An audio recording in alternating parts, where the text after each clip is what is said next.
Marami nang napuntang bansa si Pangulong Ferdinand R. Marcos Jr. para po sa kanya mga state at working visits na nagbunga ng malaking halaga ng investments at mga kasunduang tsak na makatutulong sa ating bansa. Si Alan Francisco sa report. Rise and shine, Alan.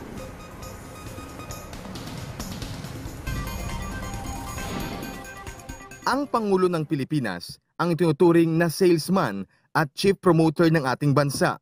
Sa pangunguna kasi ng Presidente, naiaalok at naipaliliwanag sa mga foreign investor kung bakit dapat mumuhunan sa Pilipinas. At ito ang ginagawa ni Pangulong Ferdinand R. Marcos Jr. tuwing siya ay nagkakaroon ng state at working visit. Bukod dyan, sa pamagitan niya bilang isang state leader, napatitibay ang relasyon ng Pilipinas sa pagitan ng iba't ibang bansa.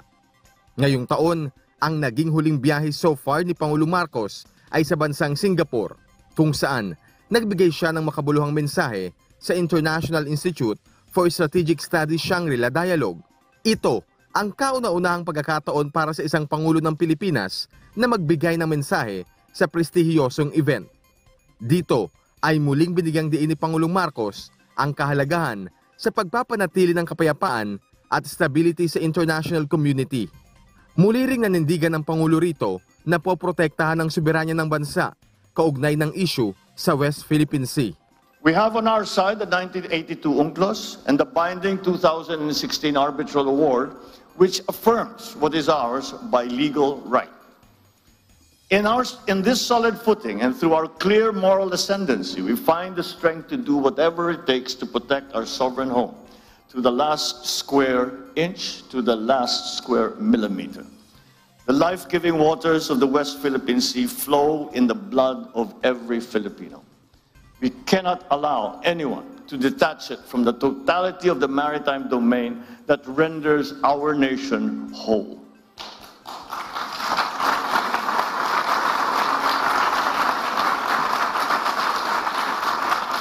As President, I have sworn to this solemn commitment from the very first day that I took office. I do not intend to yield. Filipinos do not yield. Bago ang Singapore, nanggaling muna si President Marcos sa Brunei, kung saan nakapulong niya si Sultan Hassan Al Bolkiah at napag-usapan nila ang 4 na dekadang bilateral ties. 3 memoranda of understanding ang napagkasunduan ng Pilipinas at Brunei para magtulungan sa turismo, International Convention on Standards of Training Certification and Watchkeeping for Seafarers at ang Maritime Cooperation. Isang letter of intent din sa Agricultural Cooperation ang nalagdaan. Inaasang magpapalakas din ang kalakalan at investment, market access at technology innovations ang ugnayan ng mga business sector ng dalawang bansa. Nakapulong din ni President Marcos ang energy sector sa Brunei mula sa mga opisyal ng kanilang mga oil and gas company. We assure Bruneian businessmen that Philippine government is committed to encourage foreign investors and players in the renewable sector and in the process continue to boost our country's trajectory in economic, sustainable and inclusive growth. Trilateral summit naman ang dinaluhan ni Pangulong Marcos sa Washington DC sa Estados Unidos. Kasama niya sina Japan Prime Minister Fumio Kishida at US President Joe Biden. Natalakay ng 3 leader ang mga hangarin tungo sa isang free and open Indo-Pacific. During our meeting, we reaffirmed our commitment to a peaceful, secure, and prosperous Indo-Pacific. We are guided by our shared values of democracy, the rule of law, human rights, and gender equality. I also had a bilateral meeting with President Biden wherein we reaffirmed our commitment to the long-standing Philippines-US alliance. Week-long trip naman sa Central Europe ang Pangulo.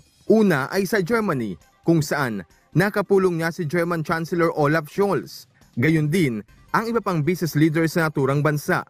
Nakapag-uwi rin si President Marcos ng $4 billion na halaga ng investment pledges. We are grateful for the interest of German companies to support the Philippines' commitment to sustainability and climate resiliency through the renewable energy investments that we receive and were accounted as the top sector from Germany in 2023. Mula Germany, diretso ang Pangulo sa Czech Republic para sa state visit. Dito ay nakausap niya si Czech President Petr Pavel at iba pang opisyal. Isinulong dito ni Pangulong Marcos ang kasunduang magbibigay ng proteksyon sa mga Pilipinong nagtatrabaho sa Czech Republic.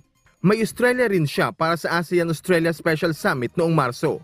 10 memoranda of understanding ang nilagdaan sa pagitan ng mga Filipino at Australian business leaders. Dito ay pinasalamatan din ni Pangulong Marcos ang Australia dahil sa pagsuporta nito sa Pilipinas sa issue ng West Philippine Sea. I conveyed to Australian legislators the important role of both our countries as proponents of the rules-based international order and its significance amidst the present complexities in global geopolitics. As democratic maritime nations, access to the global commons, such as the oceans and the seas, must be ensured and safeguarded. Bumiyahe rin ang Pangulo sa Vietnam para sa state visit, kung saan nakapulong niya si President Vo Van Tung. Ang biyahe niyang ito nagresulta sa 5 taong rice trade agreement. Pumupunta naman talaga sila, yung kanilang mga researcher, yung kanilang mga scientifico, at saka yung kanilang mga magsasaka, ay pumupunta sa IRRI at madalas sila nandun and to develop some of the new varieties, to develop some of the new techniques in the cultivation of rice. So that will continue, but mas dadami pa. In terms of fisheries, ang napag-usapan natin ay yung naging maliwanag sa atin kung paano ang treatment natin kasi merong kaunting kuminsan may mga Vietnamese fishermen na napapadpad sa Philippine waters and vice versa kung paano ang handling niyan para hindi magkagulo, just to treat them humanely and to send them back to their respective countries. Sa mga pagbisitang ito ni Pangulong Marcos sa abroad, hindi niya nakalilimutang makihalubilo at kamustahin ang mga Pilipinong nagtatrabaho o naninirahan doon. We are very proud and happy to meet our President, and I hope na i-continue yung mga magagandang ginagawa niya. Lahat ng infrastructure ma-improve para hindi lang Manila, kundi buong Pilipinas. Tuwing bumibisita si Pangulong Marcos sa ibang bansa, hindi lang ang kanyang sarili ang dala niya, kundi ang bawat Pilipino, ang buong Pilipinas. Kaya isabay natin sa ating mga dasal ang tagumpay ng kanyang mga pagisikap sa ibayong dagat. Mula rito sa Bandar Seri Bigawan sa Brunei, mula rito sa Melbourne, Australia, mula rito sa Washington, D.C. sa Estados Unidos, Alan Francisco, para sa Pambansang TV sa Bagong Pilipinas.